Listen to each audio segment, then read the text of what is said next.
तुमचा उपवास आहे तर उपवासाला जनरली आपण काय खातोय आज? साबुदाणा, हो. बटाटा, शेंगदाणा आणि ह्या सगळ्या गोष्टी पित्त वाढवणार. खेळणं म्हणा किंवा ट्रेकला जाणं या गोष्टी खूप कॉमनली होतात हो. During periods. स्त्रियांचं शरीर ऑलरेडी सगळं हॉर्मोन्सचा खेळ आहे. तुमचे जे केस आहेत आता वात प्रकृतीचे जे केस असतात ते कुरळे असणार आहेत, ते राठच असणार आहेत. एनर्जी मेंटेन करण्याच्या दृष्टीने प्रयत्न करा. देशी गाईच्या दुधाचा जर कन्फर्म सोर्स मिळत असेल, पूर्वीच्या काळात जेव्हा पाळी यायची तेव्हा 4 दिवस बायका आराम करायची. इंटरमिटंट फास्टिंग म्हणजे बेसिकली की एवढा वेळ उपाशी राहा आणि एवढ्या वेळात तुम्ही खा.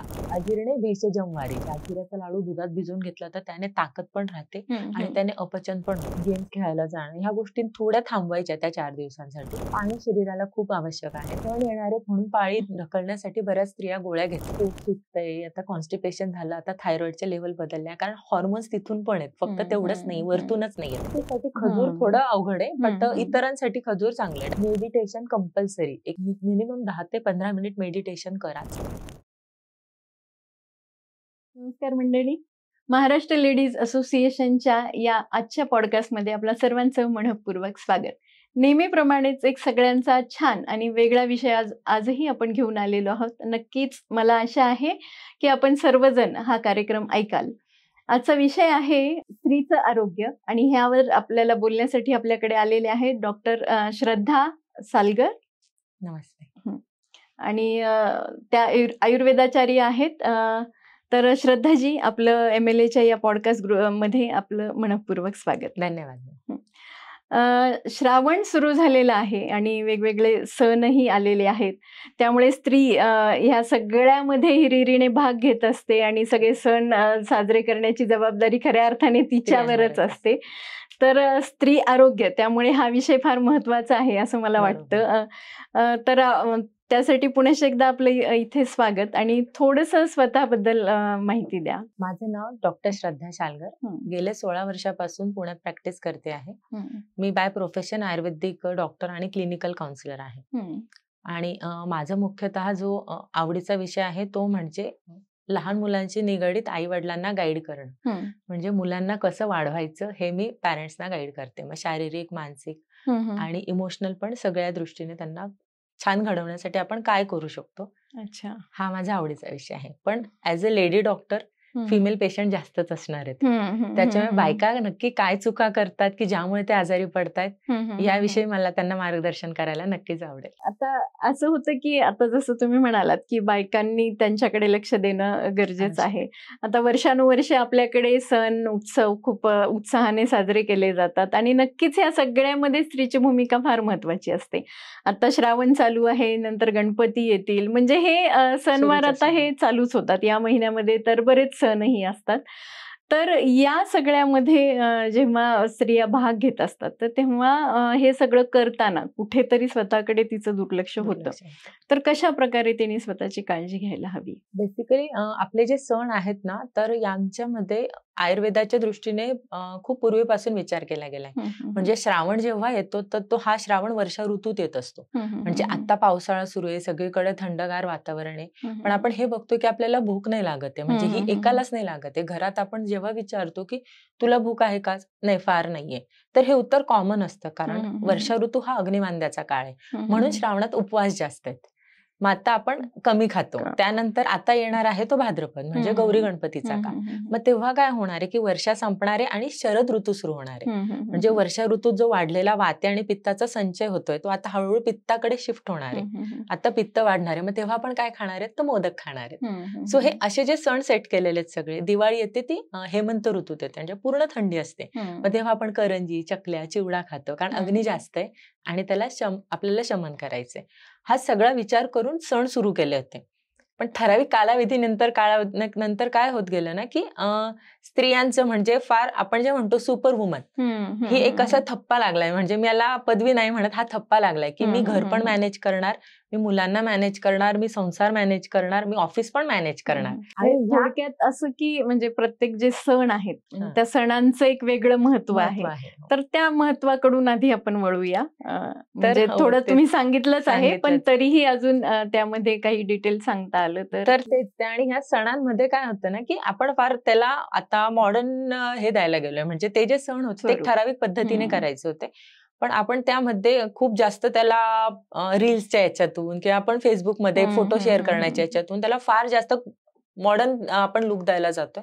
त्यामुळे बायकांवरचा भार जो आहे तो अतिरिक्त वाढायला लागलाय. मग अशा वेळेस काय होतं की मग तिने सकाळी उठून तिने सगळं करायला पण पाहिजे, तिने नटायला पण पाहिजे, तिने सेल्फी पण टाकायला हव्यात आणि पुन्हा फ्रेंड सोबत गेट टुगेदर पण व्हायला हवंय, कारण आमचं सोशल लाईफ पण आम्हाला दाखवायचंय. सो ह्या सगळ्यांमध्ये फक्त ती पिसली जातीये. म्हणजे माझ्याकडे एखादी स्त्री जेव्हा पेशंट म्हणून येते आणि मी जेव्हा हिस्ट्री घेत असते तर मी सहज प्रश्न विचारते की हिस्ट्रीमध्ये सगळाच असतो आहाराचा भाग, तर हे फळं तुम्ही किती वेळा खातात? तर एक पटकन म्हणजे 90% स्त्रिया हे उत्तर असतात ना घरात. मी म्हणते नाही, तुम्ही किती वेळा खातात ते मला सांगा. मग त्यावर उत्तर येतं, नाही मॅडम माझं नाही होत खाणं. म्हणजे मी एक ऍपल कापून मी माझ्या बाळाला देईन, मी सासू सासऱ्यांना देईन, मी नवऱ्याला देईन, पण त्याची एक फोड खावी एवढं सुद्धा स्त्री स्वतःसाठी करत नाही. मग हे त्यांनी स्वतःसाठी करावं. म्हणजे आपण खूप इझिली म्हणतो की पुरुष हा घरातला बॅकबोन असतो, तर मी म्हणते स्त्री ही तुमच्या घरातलं हार्ट आहे. ते हार्ट जोपर्यंत पंप करते ना तोपर्यंतच हे घर चालणार आहे. त्याच्यामुळे तिच्यावरतीही तेवढं फोकस तिने स्वतः करायला हवा. म्हणजे मी नवऱ्याकडनं मुलांकडनं अपेक्षा नाही करत, तिने स्वतःकडे लक्ष द्यावं एवढीच माझी इच्छा. कारण बऱ्याचदा असं होतं की ह्या सगळ्या धावपळीमध्ये जसं तुम्ही सांगितलं की मुलांना दिलं जातं, पण तेवढंच असं होत नाही की ते स्वतःकडे त्याकडे लक्ष दिलं पाहिजे. पण आता ही तिची जी स्वतःहून सांगितलं, जसं तुम्ही म्हणालात की आपल्याला सणवार साजरे करायचे आहेत, नटायचं आहे, सेल्फी टाकायचं आहे, हे सगळंच आहे. म्हणजे कुठेतरी ते एक जे परफेक्शन कडे जो तिचा कल वळलेला आहे, तर याबद्दल काय सांगाल आणि हे कितपत गरजेचं आहे आणि हे सांभाळताना तिने स्वतःकडे काय नेमकं बघितलं पाहिजे, कसं बघायला? ऍक्च्युअली खरं सांगायचं तर कंपॅरिझन खूप आहे या गोष्टींमध्ये. म्हणजे मी फक्त एक आयुर्वेदिक डॉक्टर म्हणून नाही, ते क्लिनिकल काउन्सिलर म्हणून पण बघते. मानसिक त्रास खूप होत असतो. म्हणजे तिने एवढी छान रांगोळी काढली, तिने स्वयंपाक पण केला, कारण आजकाल स्वयंपाकाचेही फोटो येतात फेसबुकवर की मी एवढं सुंदर सजवलंय, मी रांगोळी पण छान काढली, मी स्वतः पण किती सुंदर दिसत होती. मग कुठंतरी ती कमीपणाची फिलिंग येते आणि मग इथून ते लो फील होणं आणि ह्या सगळ्या गोष्टी होत असतात, कारण स्त्रियांचं शरीर ऑलरेडी सगळं हॉर्मोन्सचा खेळ आहे आणि तुम्ही जसा विचार करणार त्यानुसार ते हॉर्मोन्स तुमचे बदलत असणार आहेत. त्याच्यामुळे हा शिफ्ट जो होतोय हा आपल्या मानसिकतेतून होतोय. त्याच्यामुळे तुम्ही किती तुमच्या स्वतःवर घेणार आहेत याच्यावर ह्या गोष्टी ठरतात. म्हणजे काही बायका अशा आहेत की त्यांना फक्त मला माझी पूजा करायची आहे, की मी कशी दिसणारे वगैरे नाही, मला मनोभावे फक्त पूजा करायची, की मला देवाला आवाहन करायचं की हा तुझा नैवेद्य आणि तू ये, असे असतात. काही असं असतं की नाही मला मी छान दिसायला पाहिजे, मी स्वयंपाक बाहेरून मागवणार. मग मी म्हणते की तुम्ही ठरवा तुम्हाला काय प्रायोरिटी, तुमची प्रायोरिटी तुम्ही ठरवा. सगळ्या गोष्टी तुम्ही मॅनेज नका करू. तुम्हाला रांगोळी छान हवी ना, आजकाल ऑर्डर देऊन तेही येऊ शकते. तर तुम्ही ठरवा तुम्हाला आनंद कशात मिळणार आहे. कंपॅरिझन करू नका आणि सुपर वुमन बनण्याचा प्रयत्न करू बेसिकली. मुळात तिकडेच कल आहे की प्रत्येकाला सुपर वुमन व्हायचं आहे. त्यामुळे कंपॅरिझन नको आणि स्वतःला आपण सांभाळू शकू अशा प्रकारे सण सेलिब्रेट करायला हवे असं मला वाटतं. हे सगळं करताना ओढाताण तिची होतेच आहे, हे कळतच आहे आणि प्रचंड प्रमाणात त्यामुळे एक मानसिक थकवा असतो, शारीरिक थकवा असतो, दोन्हीही असतं. तर ह्याच्यासाठी नेमकं तिने कसं काम केलं पाहिजे, म्हणजे थकवा येऊ नये? थकव्याचं पण कसं आहे माहितीये का की प्रकृती असतात. वातप्रधान प्रकृती आहे, पित्तप्रधान आहे की कफप्रधान आहे यावर असतं. म्हणजे आता वातप्रधान प्रकृती ज्या स्त्री आहेत त्यांचं बल ऑलरेडी कमी असतं, म्हणजे ते थोडं काम केलं तरी त्या थकणारच आहेत. सो तर त्यांचं नॅचरल बॉडी टाईपच तो आहे. त्यात पित्ताची जी लोक असतात म्हणजे पित्तप्रधान प्रकृती हे फार उत्साही असतात की यांना म्हणजे सगळं छान जमतं आणि मॅनेज पण करता येतं, पण यांची चिडचिड होत असते की त्यांचा स्वभाव पित्तप्रधान आहे, त्याच्यामुळे तो क्रोध हा गुण थोडा जास्त असतो, त्याच्यामुळे ती चिडचिड असते. आणि उलट असतात कफप्रधान प्रकृतीच्या स्त्रिया की ज्या शांत निवांत म्हणजे हळूहळू त्यांचं काम चाललेलं असतं, त्या फार थकत पण नाही, त्या थोड्या आळशी असतात, बट त्यांच्या पेसने त्या सगळं मॅनेज करत असतात. त्याच्यामुळे ह्या प्रकृतीनुसार मी कुठं मोडते हे बघायला पाहिजे. म्हणजे आता वातप्रधान प्रकृती असेल तर तिला कळते की आता सणवार येणार आहेत, आपण दमतो, मग तेलाला म्हणजे आंघोळ करण्यापूर्वी गरम तेलाची मालिश करून आंघोळ करणं, त्यानंतर सकाळी उठल्यानंतर थोडंसं 1-2 चमचे तूप गरम पाण्यात टाकून घेणं, ह्या अशा बेसिक गोष्टी थोड्या आपण चेंजेस केल्यात ना, किंवा रोज सकाळी उठल्यानंतर एखादा ड्रायफ्रुटचा लाडू खाणं, की तुम्ही एनर्जी मेंटेन करण्याच्या दृष्टीने प्रयत्न करा आणि त्यानुसार मग तुम्ही थकवा टाळू शकता. बऱ्याच गोष्टी पण त्या प्रकृतीनुसार बदलणाऱ्या आहेत. म्हणजे महत्वाच्या तरी एवढ्या गोष्टी तरी कमीत कमी केल्या पाहिजे. ड्रायफ्रुटचा लाडू खाणं आणि वेळेवरती जेवण. बरोबर आहे. कारण तो थकवा आहे तो घालवणं गरजेचं आहे. जसं की सगळ्याच गोष्टी करायच्या आहेत तर ते नक्कीच आपल्याला टाळणं गरजेचं आहे. तर आता हे सगळं म्हणतो आपण की मानसिक थकवा आणि ह्या सगळ्या गोष्टी तर आहेत. पण पुन्हा एक वेगळा दबाव असतो एक स्त्री म्हणून, की जेव्हा सणवारी येत असतात तेव्हा एक समोर मुद्दा उभा राहतो तो मासिक पाळीचा. बरोबर. की मासिक पाळी असणार आहे सणाच्या वेळेला आणि त्या वेळेला मग त्याच्यासाठी काय करायचं किंवा वेगवेगळे उपाय आहेत. तर या संदर्भात तुम्ही काय सांगाल? मासिक पाळी खूप नॅचरल गोष्ट आहे. म्हणजे आजकाल बरेच लोक तर ते पाळत पण नाहीये. पण काही घरांमध्ये म्हणजे अजूनही पाळी सण येणार आहेत म्हणून पाळी ढकलण्यासाठी बऱ्याच स्त्रिया गोळ्या घेतात. आणि हे अतिशय चुकीचं आहे. म्हणजे मी सांगते की कुठलाच सण तुमच्या आयुष्यापेक्षा किंवा तुमच्या आरोग्यापेक्षा मोठा नाहीये. एखादा सण तुम्ही सेलिब्रेट नाही केला तर त्याने फार नुकसान होणार नाहीये. म्हणजे तुमच्याकडे गणपती येतोय म्हणून तुम्ही गोळ्या घेतायत हे मला पटतंय, पण तो गणपती कुणाकडनं तरी जर मॅनेज होणार असेल तर तुम्ही तसा प्रयत्न करा गोळ्या घेण्याच्या ऐवजी. कारण मी माझा एक अनुभव सांगते. एक 35 वर्षाची रुग्ण माझ्याकडे आली होती आणि असंच घरात सणवार यायचे आणि हे सण तुम्ही बघितलं असेल ते स्पेसिफिक ड्युरेशनने येत असतात. त्याच्यामुळे ती पाळीची तारीख तशी होत जाते आणि ती सारखी ती गोळ्या घेण्याची सवय. म्हणजे घरात जॉईंट फॅमिली आणि मोठी सून म्हणून ती सारख्या गोळ्या घेतल्या जात होत्या. म्हणजे प्रत्येक वर्षातून 2-3 वेळा सारख्या. म्हणजे ही फ्रिक्वेन्सी पण खूप जास्त आहे. आणि ते तशा गोळ्या घेताना एकदा तिची पाळी अशी आली की ती थांबतच नव्हती. की खूप उपाय केले. म्हणजे इंजेक्शन झाले, ऍडमिट केलं, पण ते थांबलं नाही. शेवटी तिची पिशवी काढली आणि वयाच्या 35व्या वर्षी पिशवी काढल्यामुळे पुढचे दुष्परिणाम घेऊन ती माझ्याकडे आली होती की मॅडम आता सगळं सुटलंय. म्हणजे पोट सुटतंय, आता कॉन्स्टिपेशन झालं, आता थायरॉइडच्या लेवल बदलल्या. कारण हॉर्मोन्स तिथून पण आहेत, फक्त तेवढंच नाही, वरतूनच नाहीयेत. ओव्हरीतून पण हॉर्मोन सिक्रेट होणार आहेत. सो हा सगळा इम्बॅलन्स तुम्ही क्रिएट करतायत.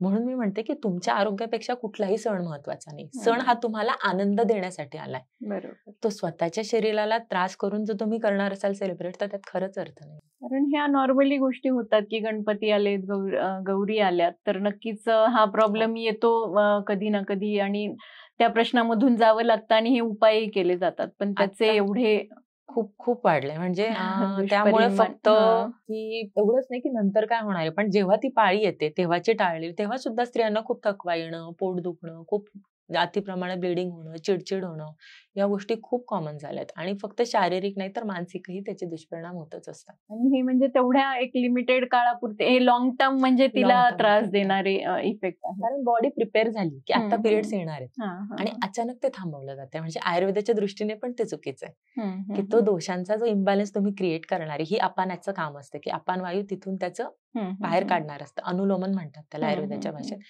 तर ते जाणारा अचानक अडवलं जातंय. म्हणजे आपण असा विचार करू शकतो की जाणारी गोष्ट अचानक अडवली जाते, मग ती शरीरात त्रास न देता नाही थांबणार. ती काहीतरी करणार आणि मगच ती बाहेर पडणार आहे. आता बरोबर. पिशवीवर त्याचे दुष्परिणाम होतातच. म्हणजे आणि समजा ह्या फ्रिक्वेंट गोळ्या घेतायत तर त्याचा मेनोपॉजशी पण काही कनेक्ट असतो का? म्हणजे त्याच्यावर काही परिणाम होऊ शकतो? होऊ शकतो. कारण आता मी एक ऑब्झर्वेशन जे आम्ही करतोय, म्हणजे याच्यावर फार अजून रिसर्च झालेला नाहीये, बट हे ऑब्झर्वेशन आहे आमच्या प्रॅक्टिस मधून की पूर्वीच्या काळात जेव्हा पाळी यायची तेव्हा 4 दिवस बायका आराम करायच्या. म्हणजे त्याला आपण ऑर्थोडॉक्स म्हणतो किंवा काहीही म्हणा, पण त्या आरामच करायच्या. आणि आजकाल असं झालंय की म्हणजे आपण टीव्ही मध्ये पण ऍड बघत असतो की खेळणं म्हणा किंवा ट्रेकला जाणं या गोष्टी खूप कॉमनली होतात ड्युरिंग पिरियड्स. इव्हन स्विमिंग पण करतात आजकाल बायका. तर हा 4 दिवसाचा हा जो वेळ आहे तर यामध्ये अपानाची गती अनुलोमन असते. म्हणजे तो सगळं बाहेर काढण्याच्या दृष्टीने तशा प्रकारे शरीरात खूप वात वाढलेला असतो आणि हा वाढलेला वात बॅलन्स राहावा यासाठी हा आराम सांगितलेला होता. आणि जेव्हा तुम्ही हा करत नाही तर प्रत्येक वेळेस तो त्रास होणार आहे असं नाही, तर प्रत्येक महिन्याच्या 4 दिवस हा वात तुमच्या शरीरात साठतोय. आणि आता शरीराचं बल चांगलं आहे कारण तुम्ही तुमचे 20शीत आणि 30शीत आहात. पण जेव्हा तुमच्या शरीराचं बल कमी होणार आहे म्हणजे 50शी नंतर आणि जेव्हा ही पाळी थांबणार आहे तेव्हा हा वाढलेला वात आता तुम्हाला परिणाम दाखवायला सुरुवात करतो. मग तेव्हा काय होतं, मग मेनोपॉज आता म्हणतात. म्हणजे मी असं पण ऐकलंय की मेनोपॉज मध्ये आताच्या बायका खूप नाटकं करतात. पूर्वीच्या बायकांना मेनोपॉज कधी व्हायचा कळत पण नव्हतं. पण त्याच्या मागे हे खूप मोठं कारण आहे. कारण हा वर्षानुवर्ष साठलेला वात आता शरीराचं बल कमी झाल्यानंतर हा वात त्याचं बल दाखवणार आहे की मग मी आता सगळंच करणार, मग मी आता जॉईंट पेन पण करणार, मी आता मूड स्विंग पण करणार, मी आता सगळाच त्रास देणार. बरोबर. आणि तो सगळा आता निघतो.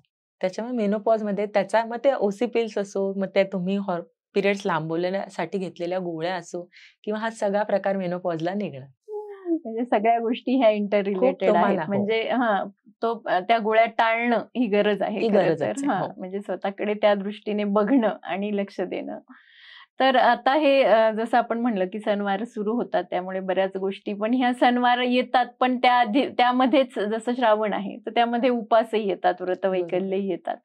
तर यावेळी स्त्रियांनी काही स्वतःकडे वेगळी लक्ष देणं गरजेचं आहे का? किंवा उपासामध्ये नेमकं काय खाल्लं पाहिजे किंवा कशी काळजी घ्यायला पाहिजे? आता उपासाचा पिरियड झाला ना की साधारणपणे श्रावण किंवा नवरात्रीचे उपास, त्याच्यानंतर जास्त करून माझ्याकडे जे पेशंट असतात ते ऍसिडिटी, डोकं दुखतंय, पोटात गॅस आहे आणि पचत नाहीये, हे 4 कंप्लेंट्स खूप कॉमन असतात आणि हे स्त्रियांमध्ये जास्त असतात. तर हे का होत असतं की तुमचा उपवास आहे, तर उपवासाला जनरली आपण काय खातोय आज? साबुदाणा, बटाटा, शेंगदाणा आणि ह्या सगळ्या गोष्टी पित्त वाढवणार आहेत. त्याच्यामुळे मी एक महत्वाचा सल्ला देते की जो उपवास करतायत तेव्हा जेवणाची वेळ टाळू नका. म्हणजे रोज जर तुम्ही 1 वाजता जेवतायत आणि उपवासाच्या दिवशी तुम्ही 3-4 ला जेवणार असाल तर तो 2 तासाचा गॅप आहे, तो सुद्धा पित्त वाढवणार आहे. त्याच्यामुळे तुम्हाला काय करायचं की जे काही खाणार असाल उपवासाचं त्यात पण राजगिरा हलका आहे किंवा तुम्ही वरई खाऊ शकतात आणि नारळाचा उपयोग तुम्ही जास्त करू शकतात. म्हणजे शहाळं पिणं किंवा फ्रुट्स खाणं, ड्रायफ्रुटचा लाडू खाणं, हे खूप सोपे उपाय आहेत. तर हा जो जेवणाचा वेळ पकडा की त्याच वेळेला खाणार आहे. जे काही तुम्ही फराळ करणार आहात तो त्या वेळेला करा आणि त्यात जसं मी म्हणले की जास्त शेंगदाणे किंवा जास्त साबुदाणा हे पदार्थ थोडे टाळा.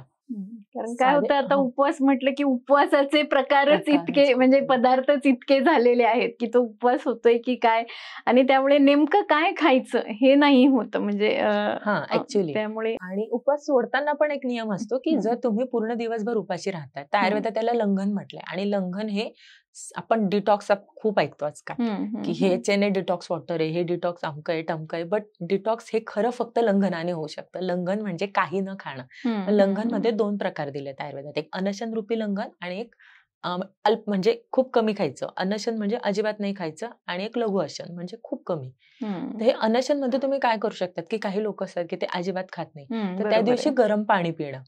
मग काय घडणार आहे या काळामध्ये, तर तुम्ही जे काही, आता आपण उदाहरण घेऊयात की सोमवारचा उपवास आहे, श्रावणी सोमवार, तर तुम्ही मंगळवार ते रविवार जे काही खाल्लेलं आहे त्यामध्ये काही बऱ्याच वेळा आपण भुकेपेक्षा जास्त खात असतो किंवा कुठेतरी बाहेर खात असतो, तर पोटात ते टॉक्झिन्स साठलेले असतात. पण जेव्हा तुमचा सोमवारी उपवास येतोय अशा वेळेस तुम्ही जेव्हा गरम पाणी पितायत आणि किंवा काहीच खात नसाल तर त्यावेळेस काय होतं की अन्न नसेल, जेव्हा अग्नीला, आपल्या पोटात अग्नी असतो की जो सगळं पचवणार आहे, त्याला पचवायला जेव्हा अग्नी नसेल तेव्हा हा अग्नी आजूबाजूचे टॉक्झिन्स पचवायला सुरू करतो. सो पहिली स्टेप काय असणार आहे, मग ते टॉक्झिन्स पचणार आहे, मला मदत कसे करू शकतो, मग गरम पाणी. त्याच्यामुळे एक असा श्लोक आहे की अजीर्णे भेषजं वारी, जेव्हा तुम्हाला अजीर्ण असतं तेव्हा पाणी हे सगळ्यात मोठं औषध आहे. तर तेव्हा गरम पाणी प्या. मग गरम पाणी पिल्याने काय होणार, ते दोष पचणार. आणि उपवास सोडताना मग काय, मग आपण गोडाचं करतो, आपण तेलकट करतो, आपण सगळं करतो, पण तसं नाहीये. मग तुम्ही तेव्हा जे उपवास केलेला आहे तो सोडताना खूप हलका आहार घ्या. मूग डाळाची खिचडी या मूग डाळचं वरण केलं, भात केला, साधी ज्वारीची भाकरी केली, असा हलका आहार घ्या किंवा फुलके केले तरी चालेल वरून तूप लावून, पण फार जड पदार्थ खाणं अशा वेळेस टाळायचं उपवास सोडताना. कारण अग्नी दिवसभर शांत असतो आणि अचानक त्याला लोड दिल्यानंतर मग ते दुसऱ्या दिवशी आपल्याला त्रास होतो. बरोबर आहे. आता हे उपवास जसं प्रत्येक गोष्टींना एक आध्यात्मिक अर्थ आहे, त्याबरोबरच एक विज्ञानाचा पण अर्थ आहे आयुर्वेदिक दृष्टिकोनातून पण. तर जसं हे नवरात्र वगैरे हे जे 9 दिवसांचे उपवास आहेत किंवा आजकाल जे वेट लॉस साठी चालू आहे इंटरमिडिएट फास्टिंग वगैरे, तर हे दोन्ही प्रकार थोडेसे सारखे आहेत का? काय नेमका फरक आहे याच्यामध्ये? इंटरमिटंट फास्टिंग म्हणजे बेसिकली की एवढा वेळ उपाशी राहा आणि एवढ्या वेळात तुम्ही खा, असा हा प्रकार असतो. म्हणजे त्यात रेशो असतात की तुम्हाला 16 तास नाही खायचे आणि 8 तासाच्या विंडोत खायचे. पण ह्या 8 तासाच्या विंडोत जे खायचे त्याला फार नियम नाहीयेत. उपाशीच राहायचंय आणि खाण्याविषयी नियम नाहीयेत. आयुर्वेदात जे आपण किंवा आपल्या नवरात्रीमध्ये जे उपवास केले जातात याला जे नियम आहेत तर त्यात ते असे की हलका आणि सात्विक आहार घ्या. आपण तेव्हा फार जड किंवा नॉनव्हेज वगैरे ह्या गोष्टी आपण टाळत असतो. सो हे रेस्ट्रिक्शन इंटरमिटंट फास्टिंग मध्ये नाहीये. म्हणजे तसं बघायला गेलं तर उपाशी दोन्हीकडे सेम राहायचंय, पण त्यात तुम्ही ज्या विंडोत खाणार आहात त्यात तुम्ही काय खातायत हे तेवढंच मॅटर करतं. मग त्यावेळेस तुम्हाला काय खायचं की साधा आहार, मग फळं खा. बरेच लोक फळांवरती पण नवरात्र करतात की फळं खाणार आहेत आणि एकभुक्त असतात, म्हणजे पूर्ण दिवसात एकच वेळ जेवतात. मग तेव्हा सुद्धा ते सात्विक आहार घेतात, म्हणजे साधंसं एक ज्वारीची भाकरी, कुठली तरी फळभाजी, असा साधा आहार घेतात. त्याच्यामुळे तो एक बेसिक फरक असतो. इंटरमिटंट फास्टिंग मध्ये खावं का याविषयी फार रूल नाहीये, कॅलरी काउंट होतात फक्त, पण इकडे पूर्ण सात्विक आहारावरती जास्त फोकस असतो नवरात्रीत. बरोबर आहे. जसं आता मगाशी जसं तुम्ही सांगितलं की उपवास सोडतानाही काही गोष्टींची काळजी घेतली पाहिजे किंवा काय, कारण हे सगळं जे वेगवेगळ्या प्रकारचे उपवासाचे पदार्थ खाल्ले जातात तर त्यामुळे ऍसिडिटी म्हणजे आहे किंवा त्यानंतर उपवास सोडताना जी काळजी घेतली जात नाही आणि जास्त प्रमाणात खाल्ल्या जातं त्यामुळे होणारे अपचन वगैरे हे आहेत. तर हे सगळं टाळण्यासाठी मग नेमकं काय केलं पाहिजे? त्या दिवसाची सुरुवात मी म्हणेन की 1 कप गरम पाणी, त्यात 1-2 चमचे तूप टाकून घ्या, कारण तूप अग्नीला तुमच्या सुधारणार आहे. आणि जसं मी म्हणले की तुम्ही जेव्हा लंघन करतात किंवा जेव्हा तुम्ही खाणार नसाल तेव्हा हा अग्नी दोषांना पचवणार आहे आणि तूप हा अग्नी वाढवतो. म्हणजे आपण जेव्हा यज्ञ करतो तेव्हा आपण त्यात तूपच घालत असतो की आपण त्या अग्नीला पेटवत असतो. तर ह्या तुपामुळे अग्नी वाढला की मग तो ऍटलिस्ट तुमचे दोष पचवण्यासाठी मदत करेल. आणि दिवसात जे मी म्हणले की तुमच्या जेवणाच्या वेळा ठेवा, फिक्स ठेवा, आणि त्यावेळेस जर तुम्ही फळं घेणार असाल तर ते चालणार आहे, किंवा तुम्ही नट्स घेऊ शकता, ड्रायफ्रुट्स घेऊ शकतात. राजगिऱ्याचा लाडू हा खूप सोपा उपाय आहे. राजगिऱ्याचा लाडू दुधात भिजवून घेतला तर त्याने ताकद पण राहते आणि त्याने अपचन पण होत नाही. सो तो एक खूप सोपा उपाय आहे. आणि गरम पाणी पिणं हा पण एक छान आहे. आणि ज्यांना खूप एनर्जी लो असते किंवा ज्यांचा वेट लॉस नाही होऊ द्यायचा आहे त्यांच्यासाठी शहाळं पण छान उपाय आहे, की तुम्ही शहाळं घ्या किंवा कोकम सरबत घ्या. बऱ्याच वेळा स्त्रिया चहा घेतात भूक लागायला नको म्हणून, की उपवास आहे मग मी चहा पिणार, त्यामुळे अजून ऍसिडिटी वाढणार आहे. की ऑलरेडी ते ऍसिड सिक्रेट झालेलं आहे स्टमक मध्ये की त्याला अन्न हवंय आणि त्यात तुम्ही अजून चहा होतात. मग अशा वेळेस शहाळं घेणं, सोलकढी घेणं, किंवा सोलकढी नसेल चालत तर मग कोकम सरबत, याच्याने पित्त शमन होत राहतं. काळे मनुके एक खूप छान ऑप्शन आहे की त्याच्याने पण पित्त शमन होणार आहे आणि पोट साफ होण्यासाठी पण मदत होणार आहे. त्याच्यामुळे दुसऱ्या दिवसाचं अपचन तुम्ही टाळू शकता. आणि आता जसंही म्हणालात की उपवास सोडताना आणि ह्या सगळ्या गोष्टींची काळजी घ्यायची वगैरे, हे सगळं उपवास आणि ह्याच्याशी जरी म्हणजे रिलेटेड असलं, काळजी आपण स्त्रिया घेतच असतो, पण आता सध्या जो एक मोठा प्रमाणात भेडसावतो प्रॉब्लेम तो म्हणजे HB ही स्त्रियांचा पटकन कमी झालेला असतो एका ठराविक एज नंतर, आणि B12चं प्रमाणही खूप कमी आहे. त्यामुळे स्त्रियांना खूप जास्त समस्यांना सामोरं जावं लागतंय. तर याच्यासाठी तुम्ही काही सांगू शकाल का उपाय? ऍक्च्युली प्रेग्नन्सीत जेव्हा स्त्रिया येत असतात ना आमच्याकडे, तेव्हा एक कॉमन असं म्हणजे म्हटलंच जातं की सगळे डॉक्टर्स म्हणतात की Indian woman are prone to anaemia, की खूपच म्हणजे एवढं कॉमन झालंय. आणि व्हिटॅमिन डी आणि B12 आपल्याकडे ओव्हरऑलच कमी, म्हणजे फक्त स्त्रियांचंच नाही ते पुरुषांचं पण कमी. आणि आजकाल माझ्याकडे 14-15 वर्षाच्या मुली सुद्धा ते कंप्लेंट्स घेऊन येत आहे की हातांना मुंग्या येणं वगैरे. सो हे खूप कॉमन झालेलं. आणि याला मेन कारण जे मी सुरुवातीलाच ज्या मुद्द्याला हात घातले की प्रॉपर डाएट नसणं. बरोबर. एक साधा आणि सोपा उपाय असतो की मी सांगते की रोज एक डाळिंब खा, म्हणजे प्रत्येक एज ग्रुपच्या स्त्रीसाठी. म्हणजे तुम्हाला जरी डायबिटीज असेल तरी डाळिंबने तुमची शुगर वाढणार नाहीये. सो रोज एक डाळिंब खाणं. आणि खजूर पण खूप चांगला उपाय. सर लोखंडाच्या कढईत तूप घ्यायचं आणि 3-4 खजूर त्यात तळायचे आणि ते सकाळी खायचे. अच्छा. तो एक अतिशय साधा उपाय. डायबिटीज असणारे पण हा उपाय. डायबिटीजसाठी खजूर थोडं अवघड आहे, बट इतरांसाठी खजूर चांगलं आहे. डायबिटीज असणाऱ्यांसाठी जसं मी म्हणले की डाळिंब इज द बेस्ट ऑप्शन. हा खूप सोपा उपाय आहे. आणि लोखंडाच्या कढईत स्वयंपाक करणं आपल्याला वाटतं साधं आहे, पण त्याने सुद्धा फरक पडतो. म्हणजे तुम्ही जेव्हा अल्युमिनियमची कढई वापरतायत आणि लोखंडाची कढई वापरतायत तर याने सुद्धा फरक पडणार आहे. आणि नाश्त्यामध्ये तुम्ही काय घेतायत तर यावर पण खूप असतं, कारण की त्यामध्येच मखाना एक चांगला ऑप्शन आहे की नाचणी. मी जनरली सांगते की ज्वारीची भाकरी आपण करतो, आपल्याकडे ज्वारीचं प्रमाण जास्त आहे. सो ते ज्वारीची भाकरी करताना त्यात निम्मे क्वांटिटीमध्ये तुम्ही नाचणी पण घाला, म्हणजे ते कॅल्शियम आयर्न सगळं बॅलन्स व्हायला मदत होतं. आणि रोज ती नाचणी पण पोटात जाणार आहे. आजकाल नाचणीच्या सत्वाचे लाडू पण मिळतात, तो पण एक चांगला ऑप्शन आहे. डाएट मध्येच थोडेफार चेंजेस केले. आणि जे नॉनव्हेज खातात त्यांचं आयर्न असंही चांगलं असतं, म्हणजे ते त्यातून त्यांना रेड मीट मधून वगैरे ते मिळणार. बरोबर. हो, व्हेजिटेरियन जे आहेत त्यांना थोडा प्रॉब्लेम येतो. हो, बरोबर आहे. पण ही समस्या वाढते आहे म्हणजे, आणि जेव्हा मेनोपॉज किंवा आता बऱ्याचदा असं होतं की स्त्रियांना कळत नाहीत ह्या गोष्टी, नेमके त्रास काय होतात. तर तुम्ही आता जे उपाय सांगितलेत मला वाटते नक्कीच त्यामुळे जे छोटी दुखणी आहेत ती बरी होण्यासाठी नक्कीच मदत होईल त्याच्यामुळे. पुन्हा एकदा वेगळ्या मुद्दा मला थोडासा यामध्ये घ्यावा वाटतो की आता ही आधुनिक जी जीवनशैली आहे, त्यामुळे स्त्रीचं आरोग्य बदललेलंच आहे. तर ज्या मुली आहेत तर त्यांचं मासिक पाळीचं वय पण त्यामुळे आता बदललेलं आहे. तर याच्याबद्दल तुम्ही काय सांगू शकाल? की आता मुलींचं जे मासिक पाळीचं हे कमी होतंय वय, त्यामागे कारणं भरपूर आहेत. त्याच्यावर काही रिसर्च पण चाललेले आहेत. अजून फारसे रिसर्च पब्लिश झालेले नाहीयेत. पण आताच्या रिसर्चनुसार त्यात म्हटलंय की पेस्टिसाइडचा जो वापर केला जातो, पीबीए म्हणजे प्लास्टिकचा अतिरिक्त वापर असतो. बऱ्याच वेळा आपण बघतो की डब्बे प्लास्टिकचे असतात, लहान मुलांच्या बॉटल्स प्लास्टिकच्या असतात किंवा लहान मुलांना प्लास्टिकच्या प्लेट्स आवडतात म्हणून ते त्याच्यात खातात. मग हे मल्टिपल गोष्टी असतात. याशिवाय जो मुख्यतः आम्ही आमच्या ऑब्झर्वेशनने बघितलं, म्हणजे आयुर्वेदिक वैद्य जेव्हा डिस्कस करतो की त्यांच्याकडे येणारे पेशंट आणि जो कारण आम्ही खूप प्रामुख्याने नोटीस केलाय तो म्हणजे दूध. आजकाल काय होतंय की कॅल्शियम हवं म्हणून प्रत्येक काही कंपल्सरी मुलीला दूध पाजतेच, एक ग्लास सकाळी उठल्यानंतर. भूक असो वगैरे नसो ती तिला दूध देणारच. आणि मग अशा वेळेस काय होतंय की हे दूध कुठून येतंय हे माहित नाहीये. म्हणजे आपल्याकडे जे प्राणी आहेत, म्हणजे मी फॉर एक्झाम्पल घेते जर्सी गाय. मोस्टली घरात जर्सी गाईचंच दूध जातं आणि ह्या गायींना नॅचरल प्रेग्नन्सी राहिलेली नसते, यांची डिलिव्हरी पण नॅचरली होत नसते. यांना हॉर्मोन्सचे इंजेक्शन दिले जातात आणि हे हॉर्मोन्स त्यांच्या दुधातून येणार आहेत, ते तुमच्या मुलीच्या पोटात जाणार आहेत आणि हे हॉर्मोन्स पोटात गेल्यानंतर जे होणार आहे ते पुढे दुष्परिणाम होतातच. त्याच्यामुळे हे दूध पण एक खूप महत्वाचं कारण आहे. मी म्हणते दूध बंद करण्याऐवजी जर तुम्हाला देशी गाईच्या दुधाचा जर कन्फर्म सोर्स मिळत असेल की हे शुद्ध दूध देत आहेत, हे यांच्या गायींना हॉर्मोन्स नाही देत आणि यांच्याकडे देशी गायी आहेत, तुम्ही त्यांचं दूध नक्की देऊ शकतात. आणि जर द्यायचं आणि जर नसेल मिळत तर मी म्हणते दूध बंद करा. दुधाला ऑप्शन म्हणून तुम्ही इतर गोष्टी द्या, पण मग अशाच दूध बंद करा. अजून एक कारण आहे ते म्हणजे स्क्रीन. आजकाल मुलं काय बघतायत हे कोणालाच माहित नाही. म्हणजे इंस्टाग्राम रील मध्ये असो किंवा आपण जे म्हणतो युट्यूब शॉर्ट्स आहेत, फेसबुक रील्स आहेत, तर ते स्क्रोल करताना समोर काय येतं हे कोणालाच माहित नाहीये. बऱ्याच वेळा पॅरेंट्सचं लक्ष नसतं की ठीक आहे काहीतरी कामाचं बघतीये किंवा अभ्यासाचं बघतीये, पण ते समोर येणाऱ्या ज्या गोष्टी आहेत, बालमन यांचं त्यांना काहीच कळत नाही, हे चांगलं आहे की वाईट आहे हे पण कळत नसतं, पण ते आतमध्ये बदल होत असतात. कारण मेंदूला ती अक्कल नाही अजून. त्याच्यामुळे मेंदू ते घेताना त्यानुसार ते बदल मग बॉडीमध्ये करत जातो. त्याच्यामुळे स्क्रीन हा पण एक खूप मोठा पार्ट आहे.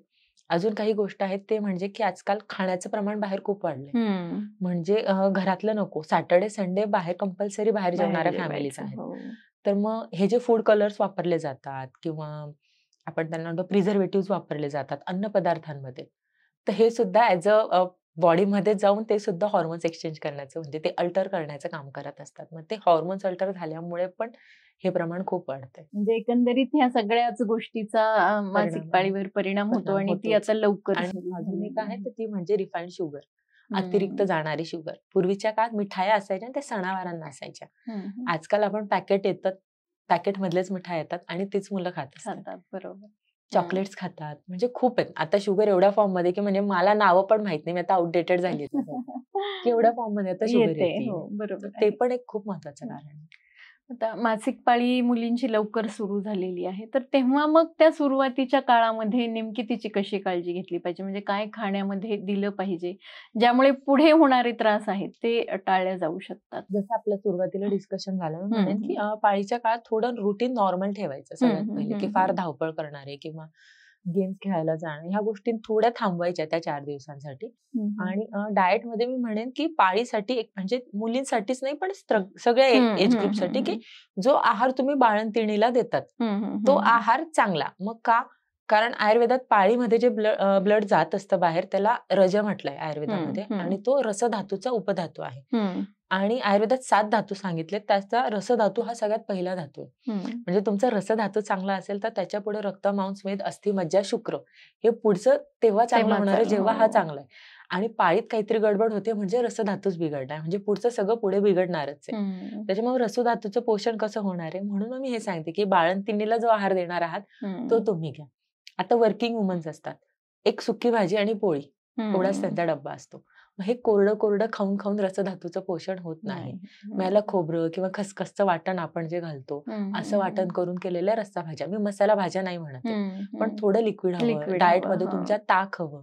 दुपारच्या जेवणात ताक घ्या. मग आपण म्हणतो की ते उन्हाळ्यातच घ्यायचंय का, तर असं नाही. तुम्ही दुपारच्या जेवणात ताक घेऊ शकता, त्यात जिरं किंवा सेंदव घालून. ते पचायला म्हणजे मदत करणार आहे तुम्हाला.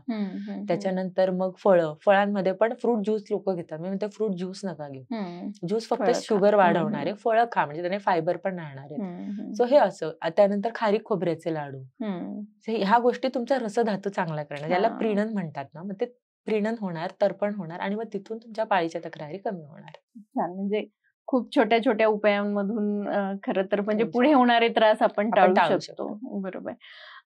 हे जेव्हा मासिक पाळीचा विषय येतो तेव्हा पुढे जेव्हा एक 45चा पुढचा टप्पा येतो, म्हणजे तेव्हा प्री मेनोपॉज आणि मेनोपॉज ह्या सगळ्या गोष्टी सुरू होतात, आणि आजकाल त्याचे खूप जास्त प्रॉब्लेम्स ऐकण्यातही येतात. तर त्या दरम्यान तिने कशी काळजी घ्यायला हवी, नेमकं काय करायला हवं? त्या दरम्यान सगळ्यात महत्वाचं असतं ते म्हणजे एकटेपणा. त्या सायकोलॉजीच्या दृष्टीने तो पिरियड आहे मिड लाईफ क्रायसिसचा. तेव्हा मानसिकरित्या ऑलरेडी ती खचलेली असते, कारण नवरा बाहेर असतो मोस्टली, कारण नवऱ्याचा बिझनेस आता सेट झालेला आहे किंवा नोकरीत तो सेट झालाय. मुलं आता मोठी झाली, त्यांचं आता फ्रेंड सर्कल बनलंय. कारण एक स्त्री मुलांमध्ये जेवढी इन्व्हॉल्व असते ना, तर तिला तेवढी इन्व्हॉल्वमेंट आता नसते, म्हणजे गरजेची नसते. आता तिला एकटेपणा वाटायला लागतो. त्या मेनोपॉजचे वय आलेलं आहे, त्याच्यामुळे हॉर्मोन चेंजेस होतात, त्याच्यामुळे ऑलरेडी लो फील होत आहे, आणि हे सगळं एक्सटर्नल आणि इंटरनल एन्व्हायरमेंट तिच्या आजारांना कारणीभूत ठरतं. माझ्याकडे कोणीतरी लक्ष द्यावं म्हणून बऱ्याच स्त्रिया मग ते एकाचं, म्हणजे आपण जे म्हणतो ना की त्यांची सहनशक्ती खूप कमी झालेली असते, ते नाटक करतायत असं पण नाही, पण त्यांची सहनशक्ती संपलेली असते. मग अशा वेळेस काय करायला हवं, तर सगळ्यात पहिले मी म्हणेन की स्वतःचा एक ग्रुप बनवा, की जिथे तुम्ही छान मोकळ्या गप्पा मारू शकतात. की मी एक दिवसातला अर्धा एक तास इकडे जाते. मग काही लोकांना आता आजकाल असा भजनांचा पण ग्रुप असतो बघा स्त्रियांचा, त्यांना त्यात आनंद मिळतो, दॅट इज ऑल्सो ओके. की असं नाहीये की तुम्ही मिळून फक्त पार्टीलाच जा किंवा तुम्ही मिळून फक्त मूव्हीला जा. तुम्हाला ज्यात इंटरेस्ट आहे, सो तुमच्या समविचारी स्त्रियांचा एक ग्रुप बनवा आणि त्यांच्यासोबत दिवसाचा काही काळ घालवा. मेडिटेशन कंपल्सरी, एक मिनिमम 10 ते 15 मिनिट मेडिटेशन कराच. त्यात थोडा प्राणायाम पण केला तर अतिउत्तम आहे. म्हणजे प्राणायाम म्हणजे साधा अनुलोम विलोम. आधी उजव्या नाकपुडीने श्वास घ्यायचा, बंद करायचा आणि डाव्या नाकपुडीने सोडायचा. पुढच्या वेळी डावीने घ्यायचा, बंद करायचा आणि उजवीने सोडायचा. हे एक 5 मिनिट करा. आणि आजकाल युट्यूबवर खूप सुंदर व्हिडिओज असतात मेडिटेशनचे, ते बॅकग्राऊंडला लावायचे आणि 15 मिनिटं फक्त शांत बसायचं आणि श्वासावरती लक्ष केंद्रित करायचं. अजून एक सोपा उपाय आहे, तो म्हणजे डायरी रायटिंग. डोक्यात एवढे खेळ चाललेले असतात, मी एवढं केलं, मला कोणीच नाही, किंवा मी तिला असं बोलले, मग ती असं बोलली. हे जे सबकॉन्शियस माइंड मध्ये थॉट्स चाललेले असतात ना, हे एका डायरीत उतरवा. मी म्हणते तुम्हाला कोणाला दिसू द्यायचं नाही, ते एका कागदावर लिहा आणि तो कागद जाळून टाका, पण ते त्या कागदावर उतरवू देत. आणि काय लिहायचं, तर रॅन्डम थॉट्स.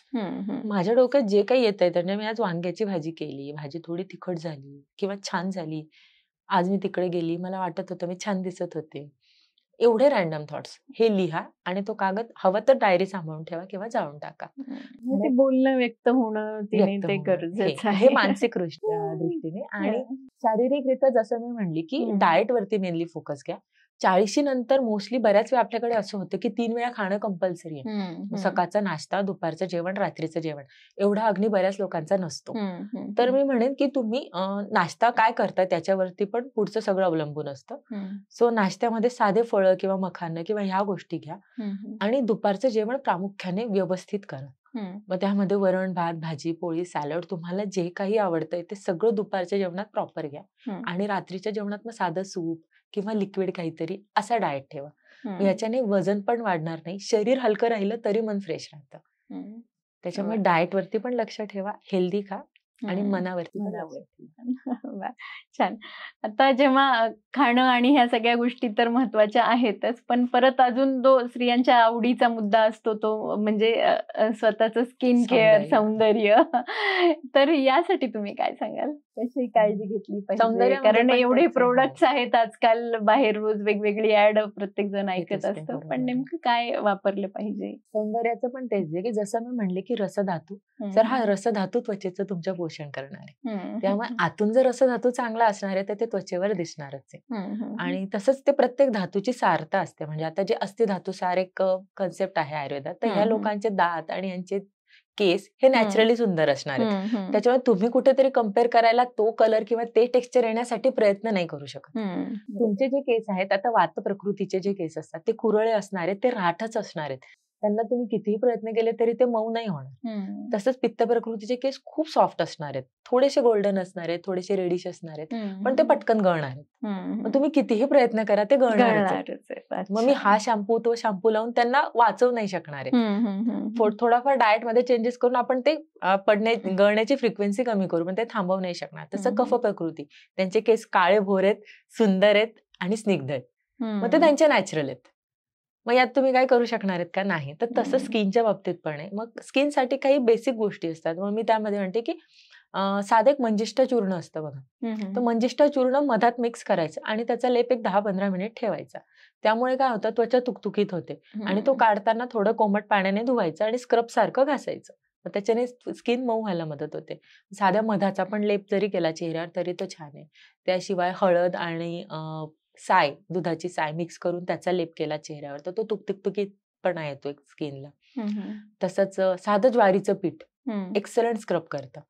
आपण बऱ्याच वेळा बेसन पिठाच्या मागे लागतो, पण ज्वारीचं पीठ सुद्धा एक्सलंट स्क्रब करतं. ज्यांची स्किन खूप ऑइली आहे त्यांना त्रिफळा चूर्ण, जर चूर्ण लावल्याने तुम्हाला इरिटेशन होत असेल तर मग चूर्ण पाण्यात टाकून त्याचा काढा करा आणि तो काढा घेऊन दिवसातून 2-3 वेळा चेहरा धुवा, तर त्यामुळे ऑइलीनेस पण कमी होतो.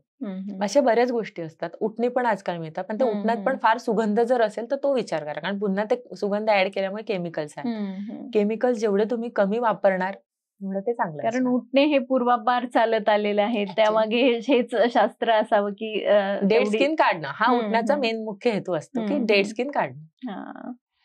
पण ते सगळीच उठणे म्हणजे त्याच्यावरही थोडा विचार करायला किंवा निवड योग्य केली पाहिजे. बरं, आता सौंदर्य झालं किंवा हे सगळं झालं, तरी आता काय होतं की सध्या व्हॉट्सअप युनिव्हर्सिटी असेल किंवा इन्स्टा असेल किंवा ह्या सगळीकडे रील्स खूप साऱ्या आपण ऐकत असतो आणि प्रत्येक जण ते फॉलो करण्याचा प्रयत्न करत असतो.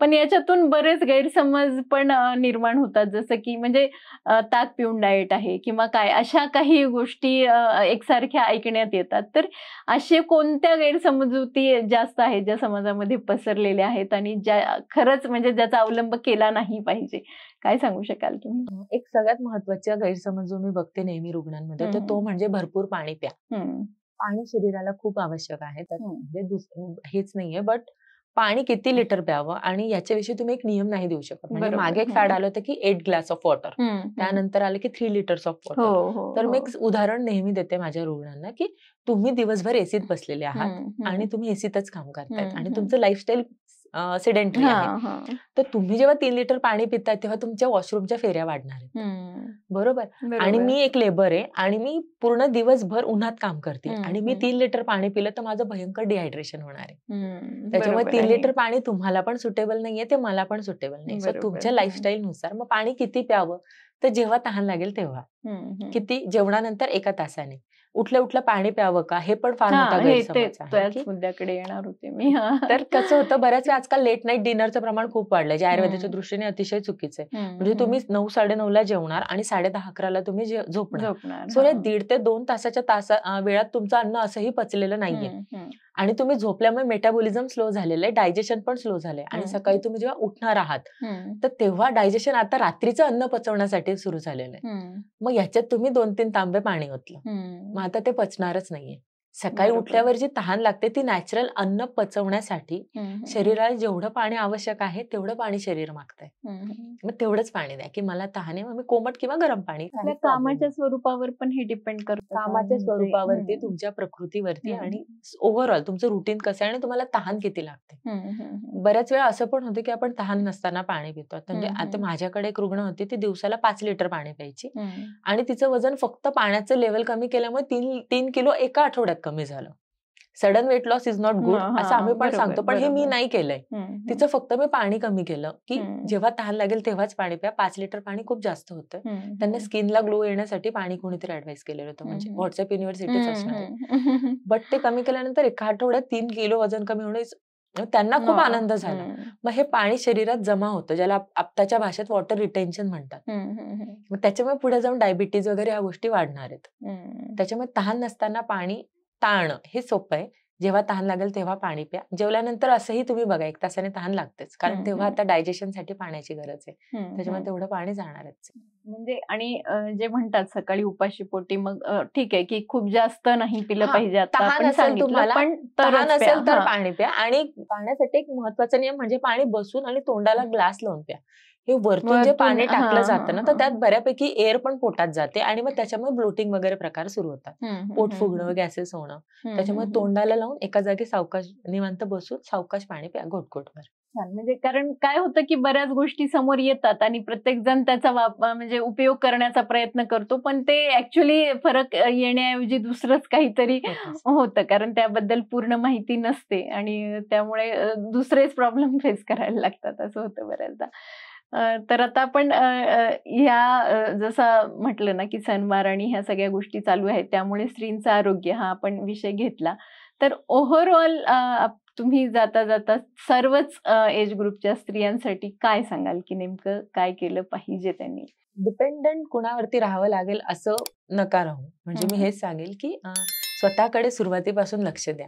मी 50 वर्षाची झाल्यानंतर माझा मुलगा किंवा माझी सून मला सांभाळणार किंवा हा विचार न करता मी स्वतः एवढी फिट राहू शकेल की मी स्वतःची काळजी घेऊ शकेल, हे सुरुवातीपासून स्वतःवरती लक्ष ठेवा. मग त्यासाठी जसं आतल्या पूर्ण याच्यामध्ये आता आलंच आहे की आहार तुमचा योग्य हवा. भूक नसताना जेवण टाळणं हा खूप सोपी गोष्ट आहे, पण बऱ्याच स्त्रिया भूक असताना जेवतच नाहीत. म्हणजे खूप लोक अशी असतात की सकाळी उठल्या उठल्या भूक लागतीये, पण मुलांचा डब्बा असतो, नवऱ्याचा डब्बा असतो, मी काहीच खात नाही किंवा मी चहा बिस्किट खाते.